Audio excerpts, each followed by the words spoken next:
Halo guys, jumpa kembali di channel Ninja TV.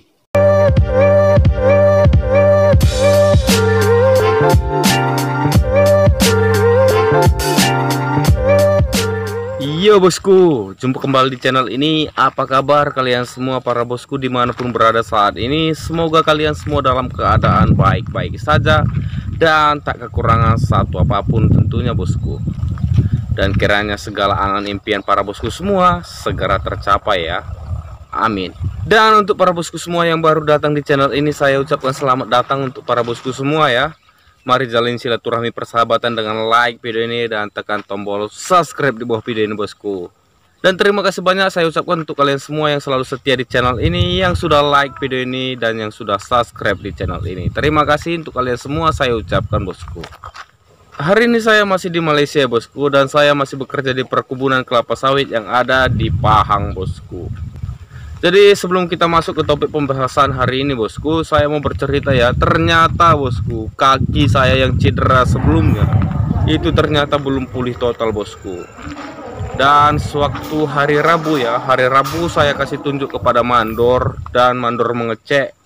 Dia bilang kaki saya itu mulai bengkak kembali ya, dan dia menganjurkan untuk segera ke klinik waktu itu bosku, waktu hari Rabu ya.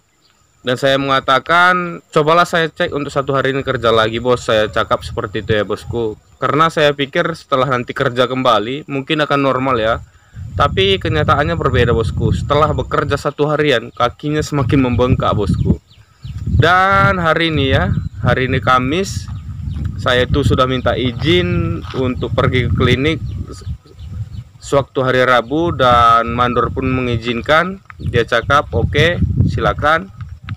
Dan hari ini tadi saya cek lagi ya ke klinik dan diperiksa kembali. Tidak ada sesuatu apapun masalah, tapi ada bekas benturan ya dari buah kelapa sawit yang cukup besar itu. Mungkin masih menyisakan memar ya, atau penggumpalan darah. Dia cakap jangan terlalu dipaksa kali dalam aktivitas kakinya, karena kakinya dalam masa pemulihan bosku. Ya, mengenai kaki saya itu cedera, saya pikir kaki saya sudah pulih ya, dan saya terlalu bersemangat.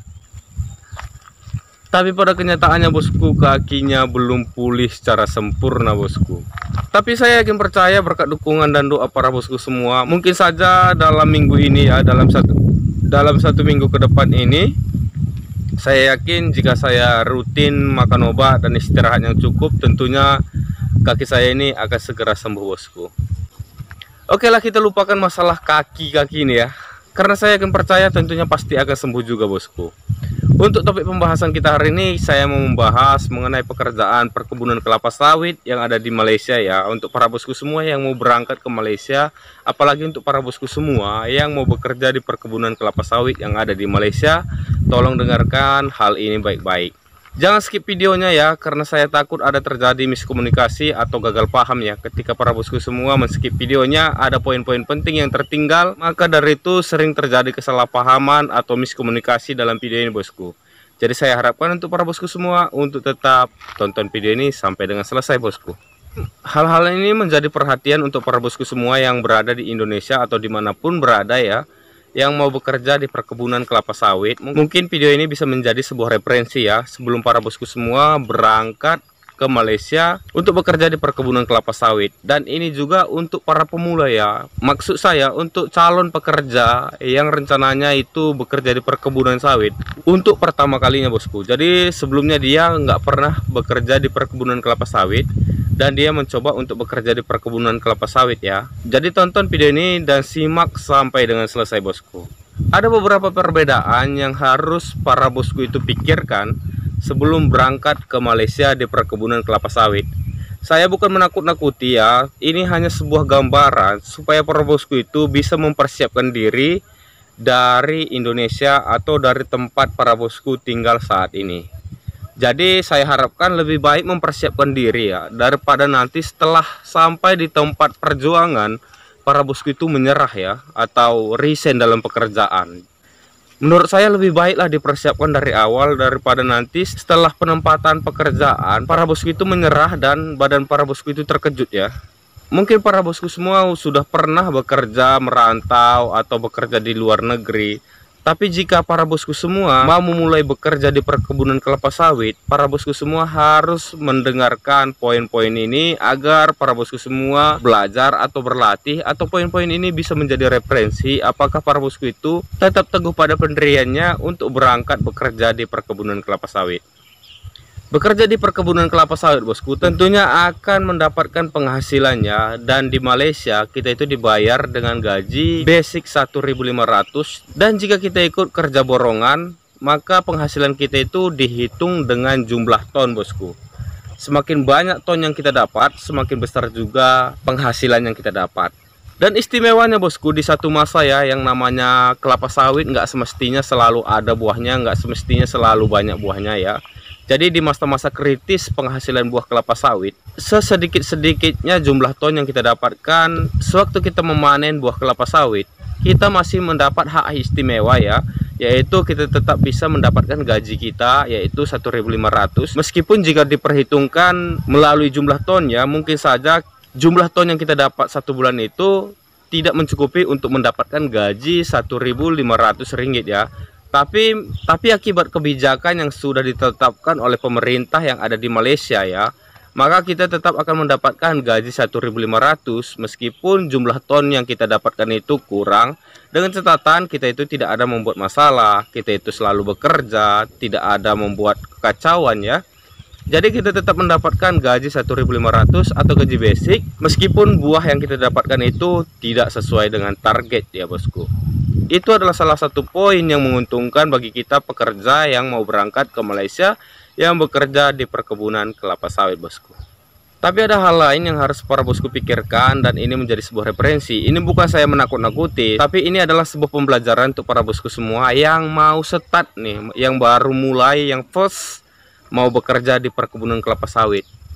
Tolong kecamkan ini baik-baik ya. Tapi sebelum saya lanjutkan, jadi dipikirkan ya, jika orang lain mampu, kenapa kita harus nggak mampu? Jika orang lain bisa, kenapa kita harus nggak bisa? Itu prinsipnya bosku. Jadi kita lanjut ke topik pembahasannya. Perkebunan kelapa sawit bosku itu adalah pekerjaan di luar lapangan ya. Jadi salah satu problem yang sering terjadi itu adalah para bosku tentunya diterpa cuaca. Jadi jika cuacanya bagus, tentunya para bosku tidak ada masalah ya. Jika cuacanya normal, tak ada masalah. Tapi jika cuacanya hujan, ya memang kita disediakan pondok bosku, tapi nggak sesuai dengan jarak posisi kita sewaktu bekerja bosku. Memang pihak perusahaan itu menyediakan pondok ya untuk berteduh, tapi nggak mungkin juga lah di setiap titik itu disediakan pondok. Jadi seperti perumahan pula nanti ya, jadi seperti perkampungan pula nanti, di mana-mana ada pondok ya. Padahal kita nggak menginap di situ bosku. Jadi pihak pemimpin ya, pihak para bos itu berinisiatif menyediakan pondok, tapi nggak di semua titik bosku. Jadi sewaktu turun hujan dan kita itu jauh dari pondok, tentunya kita pasti basah bosku.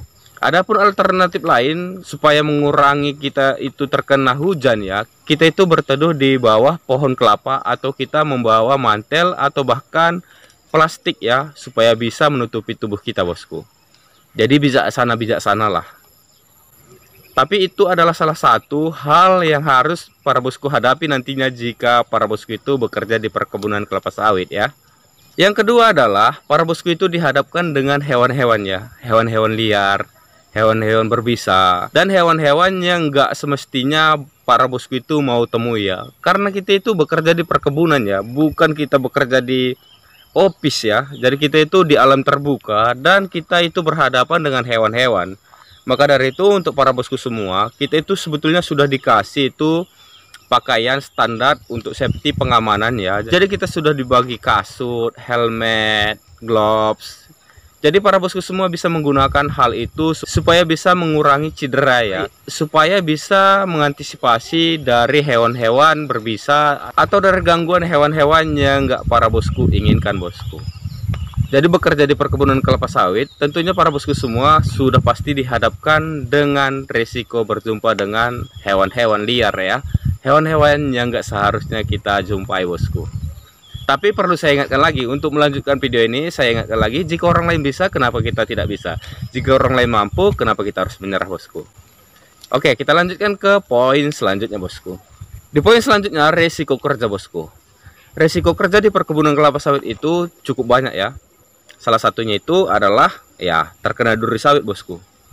Jadi kita setiap saat itu berjuang bersama-sama dengan duri sawit, bosku. Kita itu mencari rezeki bersama-sama dengan duri sawit, bosku. Jadi maka dari itu kita harus bijaksana ya. Seperti yang saya katakan sebelumnya, kita harus menggunakan pakaian safety, pakaian yang sudah disediakan oleh pihak OPIS agar menghindari cedera terkena duri ya. Duri adalah salah satu ancaman bagi pekerja yang bekerja di perkebunan kelapa sawit, bosku. Jadi yang namanya perkebunan kelapa sawit pasti ada durinya, bosku. Dan itu kadang-kala menjadi musuh ya untuk para pekerja, karena nggak jarang para pekerja itu gampang sekali terkena duri, bosku. Tapi yang saya tahu sih, nggak ada pekerja kelapa sawit itu yang mati karena kena duri ya, bosku. Jadi kita memang itu berdampingan dengan alam ya, kita berdampingan dengan duri ya. Kita mencari rezeki dan kita harus dihadapkan dengan bijaksana. Kita bisa berdampingan dengan alam ataupun dengan duri ya, duri dari pelepah kelapa sawit, bosku. Salah satu lainnya lagi ya, bosku, yang harus para bosku itu pikirkan ya, yaitu kecelakaan kerja. Para bosku tahu perkebunan kelapa sawit itu adalah menghasilkan buah kelapa sawit. Buah kelapa sawit itu mempunyai duri, bosku. Dan tentunya terkena duri kelapa sawit itu sangat berbahaya, bosku, karena seperti ada bisanya, bosku. Belum lagi para bosku itu dihadapkan dengan kejatuhan buah dari kelapa sawit, bosku. Maka dari itu untuk para bosku semua yang mau bekerja di perkebunan kelapa sawit yang ada di Malaysia, dari sekarang yuk belajar di Indonesia ya. Mulailah untuk mengenali buah kelapa sawit, sistem kerjanya, bagaimana cara kerjanya, dan bagaimana cara mengantisipasi agar kita tidak cedera sewaktu kita bekerja di perkebunan kelapa sawit, bosku. Jadi seperti itulah menurut saya poin-poin yang harus saya sampaikan untuk para bosku semua yang mau bekerja di perkebunan kelapa sawit yang ada di Malaysia ataupun di Indonesia ataupun dimanapun rencananya para bosku itu bekerja ya di perkebunan kelapa sawit dimanapun. Jadi hal tersebut adalah hal-hal yang harus para bosku pikirkan, hal-hal yang harus para bosku antisipasi. Tapi hal ini bukanlah untuk menakut-nakuti, bosku, tapi ini hanyalah untuk mengingatkan ya untuk para bosku semua, supaya saya berharap nggak terjadi hal-hal yang nggak diinginkan sewaktu para bosku nantinya sudah ditempatkan di perkebunan kelapa sawit di mana tempat para bosku itu bekerja ya. Jadi nggak lucu juga lah, bosku, nanti para bosku semua itu bekerja di perkebunan kelapa sawit baru 1 bulan udah badannya nggak tahan, masuk angin karena kena hujan, takut ada duri, takut ada ular, takut ada kalajengking, takut ada hewan berbisa ya. Maka dari itu saya sampaikan nasihat ya atau amaran untuk para bosku semua agar para bosku semua itu bisa mengantisipasi atau mempersiapkan diri dari awal ya. Fisik dan mental itu diperlukan sangat-sangat besar di perkebunan kelapa sawit, bosku. Tapi dengan segala resiko yang ada, bosku, para bosku semua jangan khawatir ya. Saya mau ingatkan, saya juga bekerja di perkebunan kelapa sawit sampai saat ini ya. Saya juga masih sehat-sehat ya. Ya kena duri ya wajar lah, kena duri ya. Kalaupun kita tidak bekerja, tidur di rumah aja, kena nyamuk juga bisa kena demam berdarah ya. Jadi dimanapun kita bekerja, dimanapun kita tinggal, tentunya resiko itu selalu ada, bosku. Tergantung kita saja bagaimana menanggapi atau merespons setiap resiko yang ada, bosku.